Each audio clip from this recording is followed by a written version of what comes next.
Bulletin का आगाज करेंगे और सबसे पहले आपको आगाह करें कि पंजाब पुलिस और लाहौर पुलिस के सरबराहान में डेडलॉक बरकरार। आईजी पंजाब तीसरे रोज भी फराइज अंजाम देने अपने ऑफिस ना आए। कैपिटल सिटी पुलिस का नया सरबराह कमांडर रजामंदी से तैनात न किया गया। अहमद खोकर हमारे साथ हैं, उनसे मजीद जानेंगे। अहमद, बताइएगा इस खबर से मुतालिक मजीद। हाँ जी, पंजाब पुलिस और लाहौर पुलिस के सरबराहान में डेडलॉक बरकरार है और जराये के मुताबिक आईजी पंजाब तीसरे रोज भी अपने फराइज सर अंजाम देने के लिए अपने ऑफिस नहीं आए हैं। वजीर आला से गुज़िश्ता रोज मुलाकात के बावजूद आईजी पंजाब अपने ऑफिस से गैर हाजिर हैं। पंजाब और लाहौर पुलिस के कमांडरान की सरतरंग जंग जो है उसमें मातहत अफसरान तजब्बुस का शिकार होने लगे हैं और आईजी पंजाब का शिकवा है कि कैपिटल सिटी की पुलिस का नया कमांडर सरबराहान पंजाब पुलिस की रजामंदी के बगैर जो है वो तैनात किया गया और जराये के मुताबिक आईजी पंजाब ने सीनियर सियासी क्यादत से इसरार किया है कि सीसीपीओ लाहौर उमर शेख रहेंगे या फिर वो अपने जो है ओहदे पर फायद रहेंगे। और आईजी पंजाब ने नए सीसीपीओ उमर शेख की तैनाती पर वजीर आजम पाकिस्तान और वजीर आला पंजाब से भी जो है इस हवाले से मुलाकात की है। जी ठीक है, बहुत शुक्रिया अहमद, आप इस हवाले से आगाह कर रहे थे। पंजाब और लाहौर पुलिस के दरमियान अभी भी डेडलॉक बरकरार है और आईजी पंजाब तीसरे रोज़ भी फ़राइज़ अंजाम देने अपने ऑफिस में नहीं आए। कैपिटल सिटी पुलिस का नया सरबराह कमांडर रजामंदी से तैनात ना किया गया। आईजी का ये शिकवा है। वज़ीर आला से गुज़श्ता रोज़ की मुलाकात के बावजूद आईजी पंजाब गैर हाजिर रहे और पंजाब पुलिस और लाहौर पुलिस के सरबराहान की सर्द जंग में मातहत अफसरान तजब्जुब का शिकार है और नए CCPO उमर शेख की तैनाती पर आईजी पंजाब वजीर आजम से भी मिल चुके हैं। जिला मोहम्मद में मार्बल की कान पर तोदा गिरने से जाँ बहक अफराद की तादाद 18 हो गई है। 11 अफराद ताहाल लापता हैं, उनकी तलाश जारी है। रेस्क्यू वर्कर्स ने ऑपरेशन के दौरान कान के मलबे से मजीद 4 लाशें निकाली। रेस्क्यू ऑपरेशन में पाक फौज के जवान, अल खिदमत फाउंडेशन और मुकामी अफराद हिस्सा ले रहे हैं। ताहम चट्टाने सर करने के बायस ऑपरेशन में दिक्कत का सामना है। वज़ीर आला खैबर पख्तूनख्वा की हिदायत पर DG PTMA रेस्क्यू इमदादी सरगर्मियों का जायजा लेने मोहम्मद पहुंच गए हैं। पेशावर से 5 एम्बुलेंस और रिकवरी व्हीकल भी जाए हादसा पहुंचा दी गई हैं। DPO मोहम्मद के मुताबिक 11 अफराद ताहाल मलबे तले दबे हुए हैं। हादसे में जख्मी 9 अफराद को बाजोड़ अस्पताल मुंतकिल कर दिया गया है। मोहम्मद में मजदूर पहाड़ी तोदा गिरने से शहीद हो गए। वफाकी वज़ीर science and technology Fawad Chaudhry कहते हैं कि मजदूरों के काम करने के हालात इंतहाई तल्ख हैं। सूबाई हुकूमतें लेबर कवानीन का सख्ती से इतलाक करें। उम्मीद है सूबाई हुकूमत इन खानदानों के साथ खड़ी होगी, उन्हें तनहा नहीं छोड़ेगी। लाहौर के इलाके टैक्साली में छत गिरने से एक ही खानदान के 6 अफराद जाँ बहक और 4 जख्मी हो गए। वज़ीर आला पंजाब उस्मान बुज़दार ने डिप्टी कमिश्नर लाहौर से वाक़े की रिपोर्ट तलब कर ली।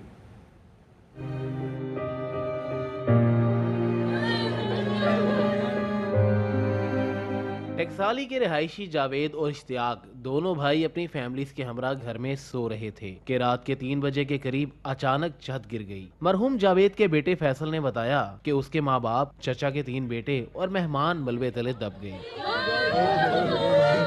मैं भी अंदर ही था, मैं तो भाग के बाहर आया हूँ। तो सब पहले 7 वाली गिरी है जहाँ पे मेरी अम्मी और अब्बू थे, वो वाली गिरी है। जब मैं उधर आया हूँ वापस जाने लगा तो हमारी भी गिर गई। वाकई में फैसल के माँ बाप समेत उसके चचा के 3 बेटे जिनकी उम्रें 2 से 7 साल जबकि एक मेहमान 16 साल आमना भी जाँ बाग होने वालों में शामिल है। अहले इलाका का मुतालबा है कि हुकूमत गरीबों के हस्साहार घर गिरा कर उन्हें दोबारा बना कर दे ताकि ऐसे वाकयात ना हों। अंदरून शहर में ना बहुत यानी कि ये खस्ता हालत के मकान है, बगैर सूद के ना कर्जा दें ताकि लोग अपनी जिंदगी महफूज करें। अंदरून शहर में बुसीदा इमारतें गिरना कोई नई बात नहीं। अब देखना यह है कि ये वाकया सिर्फ वक्ती अफसोस और मुजम्मतों की नजर हो जाएगा या वॉल सिटी अथॉरिटी ऐसी खतरनाक अमरात की मुरम्मत में कोई अमली इकदाम करती है या नहीं। कैमरामैन दानिश नसीम के साथ ख्वाजा रमजान मजीद, एयरवन न्यूज़, लाहौर। लाहौर के इलाके टकसाली में गुज़श्ता रात खस्ता हाल मकान की छत गिरने से 6 अफराद जाँ बहक और 4 जख्मी हुए थे। हमारे नुमाइंदे अलमास खान इस वक्त बदनसीब खानदान के घर पर मौजूद हैं, उनसे तफसीलात जानेंगे। जी हाँ, ये वो बदकिस्मत घर है और इस घर में जो एक ही ख़ानदान के 6 बदनसीब लोग थे वो जहाँ की बाजी हार गए छत गिरने से। 2 मियाँ बीवी और उनके 3 बच्चे और एक जो उनके घर मेहमान आई हुई थी लड़की, वो 15-16 साल की आमना, वो भी अपनी जान की बाजी हार गई। ये इस घर का कोई कसूर नहीं था, कसूर था तो इस सामने वाले घर का, जहाँ की दीवार गिरी, लेकिन वो सामने वाला घर भी कई सालों से बोसीदा और ख़ाली हालत में पड़ा है। टाइमली अगर मुतलका महकमे इस घर को गिरा देते जो कई सालों से खाली पड़ा है, तो शायद ये 6 जो मासूम लोगों की जान ना जाती। सियालकोट के मोहल्ला फतेहगढ़ में खस्ताहाल मकान की छत गिर गई, जिसके बायस 2 लड़कियों समेत 4 अफराद मलबे तले दब गए। एक लड़का जाँ बहक हो गया। लड़कियों समेत 3 अफराद को बाहिफाजत निकाल लिया गया।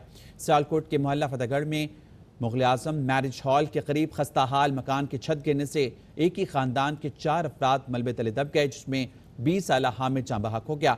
लड़कियों समेत 3 अफराद को जख्मी हालत में मलबे से निकाल लिया गया। 5 साला मासूम मरवा ने किस दुकान से क्या खरीदा, दुकान से घर का फासला कितना था और मुबैना तौर पर किस घर में अगवा करके ले जाया गया, जानते हैं अपने नुमाइंदे नज़ीर शाह से। देखिए, मैं इस वक्त पुरानी सब्जी मंडी में मरवा के घर के बाहर मौजूद हूँ और कैमरामैन दिखा सके कि ये जो सामने गेट नज़र आ रहा है ये मरवा का गेट है और यहाँ से ये चंद कदम चलते हुए आपको मैं दूसरी डायरेक्शन की जानिब लेके जाऊँ, जहाँ पर मैं दिखा सकूँ कि जहाँ से बच्ची ने बिस्किट लिया था। तो हम उस दुकानदार से भी बात करने की कोशिश करेंगे। बच्ची कितने बजे सुबह आई थी, दुकान पे कौन मौजूद था और क्या लिया था? सुबह 7 बजे आई थी, मेरा छोटा भाई दुकान में उस वक्त मौजूद था। हाँ, और उससे 5 वाला बिस्किट लिया और उस तरफ घर की तरफ इस तरफ गई थी? जी, इस तरफ गई थी। और ये जो घर पे ताला लगा हुआ है ये किसका घर है? ये अपना तो मेरे चाचू का घर है, उन्हें किराएदार को दिया हुआ था। क्या नाम था किराएदार का? नवाज खटक। नवाज खटक इस केस में प्राइम सस्पेक्ट भी बताया जा रहा है और हम आपको उसका घर भी दिखाएंगे कि मुबैना तौर पर जहां बच्ची को अगवा करके उसके बाद ज़्यादती और फिर कत्ल किया गया, ये घर है। और यहाँ पर आप देख सकते हैं कि पुलिस की जानिब से ये ताला लगाकर सील भी लगा दी गई है। पुलिस मज़ीद तफ्तीश कर रही है। 16 अफराद को अब तक हिरासत में लिया गया, उन तमाम का DNA भी किया गया है और इस हवाले से पुलिस की जानिब से मुसलसल काम जारी है। जी, कराची के इलाके महमूदाबाद में अरीबा नामी खातून की पुरस्रार हलाकत। पुलिस ने कत्ल के शुबे में अरीबा के शौहर समेत 2 अफराद को हिरासत में लेकर मुकदमा दर्ज कर लिया। मुकदमा वालिद की मुद्दइयत में दर्ज किया गया। अरीबा का पोस्टमार्टम मुकम्मल कर लिया गया है। वालिदैन कहते हैं उनकी बेटी खुदकुशी नहीं कर सकती, उसका कत्ल हुआ है। 4 महीने हुए मेरी बेटी की शादी को और मेरी रात में 1:15 बजे उससे बात हुई है। मैं कुछ बोल नहीं सकती, मैं क्या बोलूँ मैं। अरीबा ने खुदकुशी की या कत्ल हुआ, पुलिस की तहकीकात जारी। शुबे में खावंद और उसका दोस्त गिरफ्तार। कराची के इलाके महमूदाबाद में अरीबा की पुरस्रार हलाकत। वालिद गम से निढाल, कहते हैं कि मेरी बेटी खुदकुशी नहीं कर सकती। पुलिस भी कहती है कि ये खुदकुशी नहीं लगती। मेरी बेटी रात को 1:30 बजे कह रही है कि मेरे लिए सोन हलवा ले आइए और वो खुदकुशी कर लेगी उसी दिन। ऐसा मैं मान नहीं सकता। इन्वेस्टिगेशन ऑफिसर ने भी यही एक्सेप्ट किया कि ये खुदकुशी नहीं है, इसको मारा गया है और 2 या 3 लोग थे वहाँ पे। मेरी वालदा के फ़ोन पे फ़ोन आया हुआ था मेरी बेटी के ही नंबर से, इसकी हालत ज़्यादा ख़राब हो गई है, आप घर आ जाएं। जल्दी हम लोग वहाँ पे पहुँचे, सामने उसकी फंदा लगी लाश पड़ी हुई थी बेड के ऊपर। कोशिश उन्होंने ये करी ये बता सकें कि जैसे ये कोई खुदकुशी हो। अरीबा का पोस्टमार्टम मुकम्मल कर लिया गया। इब्तदाई रिपोर्ट के मुताबिक खातून के जिस्म पर जख्म का कोई ताज़ा निशान नहीं। पुलिस का कहना है कि मकतूला ने मुलजिम से 4 माह पहले पसंद की शादी की थी। बारिशों के बाद सैलाब की तबाहकारियां, दरियाए सिंध बिफर गया। ऊंचे दर्जे के सैलाब के बायस सैकड़ों घर ज़ेरे आब आ गए। रोहड़ी और पन्नू आखिल के दरमियान 40 से ज़ायद गोट ज़ेरे आब आने से ज़मीनी राब्ता मुनक़ता हो गया। लखन गोट, जागीरानी गोट, मुबीन शेख, अजीज़ जतोई और दीगर गोठों के रहने वाले बेघर हो गए। इंतज़ामिया की जानिब से रेस्क्यू न करने पर मुतासरीन फंस गए। सैलाब मुतासरीन कहते हैं इंतज़ामिया ने लोगों को बाहर निकालने का कोई इंतज़ाम नहीं किया। फसलें, घर का सामान और मकान सब डूब गए। दरियाए सिंध के बहाव में मुसलसल इजाफे से कच्चे का इलाका भी ज़ेरे आब आ गया।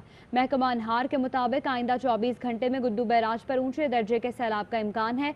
पंजाब से पानी का बड़ा रैला गुड्डू बैराज की जानिब बढ़ रहा है।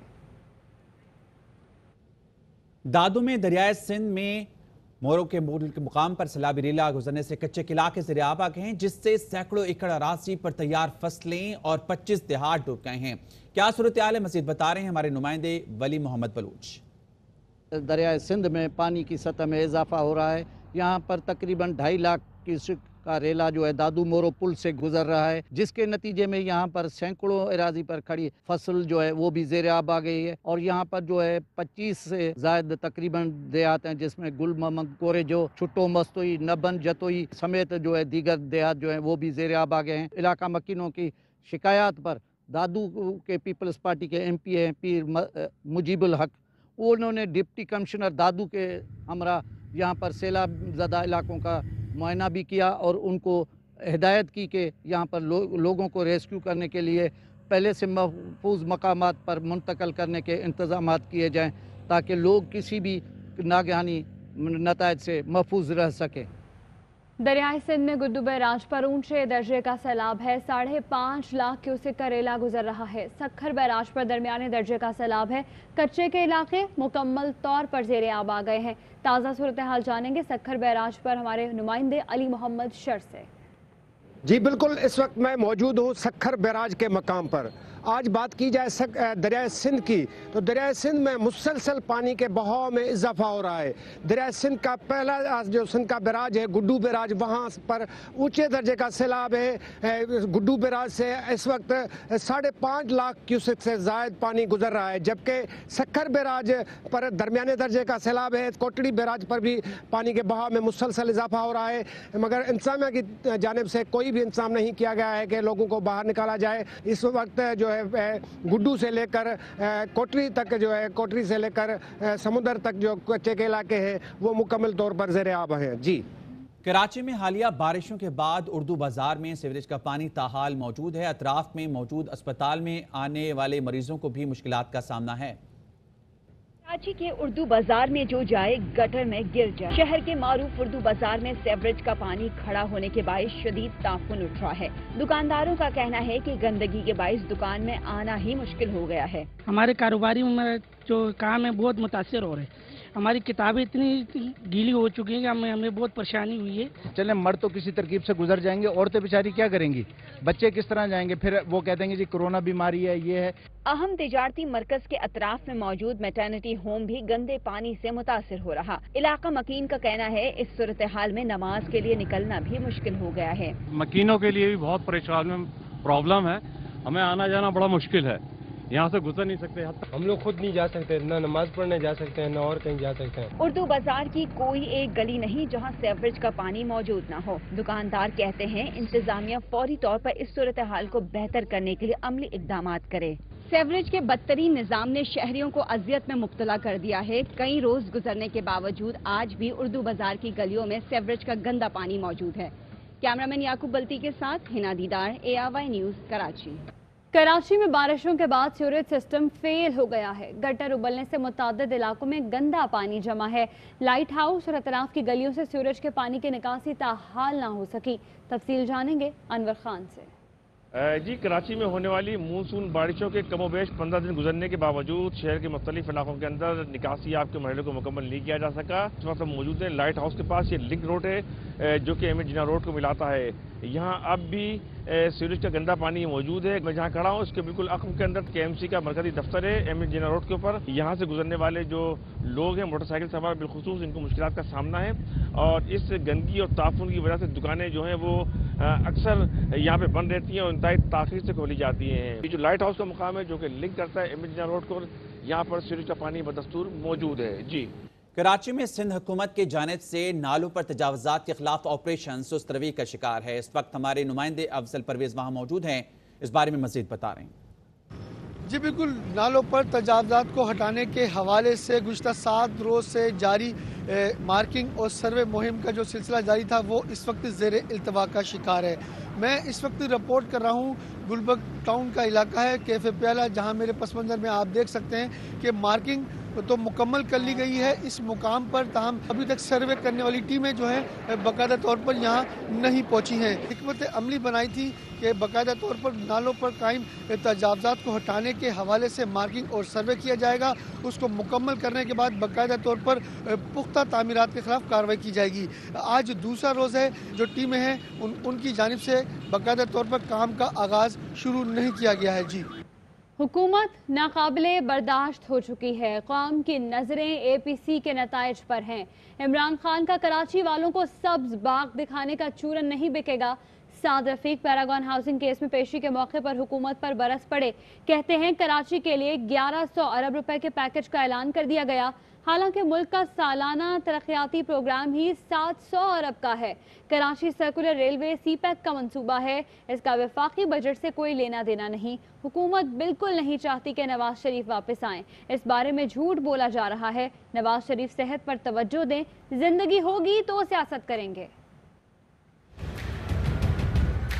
पूरी पाकिस्तानी कौम की नज़रें APC और उसके नताइज पर है, क्योंकि ये हुकूमत पाकिस्तानियों के लिए एक नाकाबिले बर्दाश्त बोझ बन चुका है। 1100 अरब रुपए का एक पैकेज अनाउंस कर रहे हैं। पाकिस्तान का जो एनुअल डेवलपमेंट प्रोग्राम है उन्हीं की हुकूमत का वो 600 और 700 अरब के दरमियान है, तो 1100 अरब किधर से आएगा? ऐलान कर दो कौन सा अमल करना है। कराची सर्कुलर रेलवे, उसका तो फेडरल बजट से कोई लेना देना ही नहीं है, वो तो CPEC का प्रोजेक्ट है। सबज बाग है, इमरान खान साहब ने पहले कौम को दिखाए और अब वही सबज बाग वो कराची के लोगों को दिखाने की कोशिश कर रहे हैं, लेकिन मेरा नहीं ख्याल कि ये चूरन बिकेगा। गवर्नमेंट बिल्कुल नहीं चाहती कि नवाज शरीफ साहब वापस आए। ये सब झूठ बोला जा रहा है, चूरन बेचा जा रहा है। नवाज शरीफ साहब को अपनी जान और सेहत पर पहले तवज्जो देनी चाहिए। जिंदगी होगी, सेहत होगी तो आगे पॉलिटिक्स करेंगे ना। गवर्नर पंजाब चौधरी मोहम्मद सरवर कहते हैं हुकूमत को किसी ऑल पार्टीज कॉन्फ्रेंस से खतरा नहीं। इलेक्शन जरूर होंगे मगर 2023 से पहले नहीं। पाकिस्तान पैटिफ के मामले पर भी सुर्खरू होगा। पाकिस्तान को ब्लैकलिस्ट कराने की साजिशें करने वाले नाकाम होंगे। सूबाई वज़रा मोहसिन लगारी और सैयदुल हसन शाह और पार्टी वफूद से गुफ्तगू में उनका कहना था अवाम हुकूमत मुखालिफ किसी मुहिम का हिस्सा नहीं बनेंगे। वज़ीर-ए-आज़म ने इंतहाई मुश्किल मुआशी हालात में मुल्क संभाला। शहर कायद मुआशी हब है, हुकूमत किसी सूरत तनहा नहीं छोड़ेगी।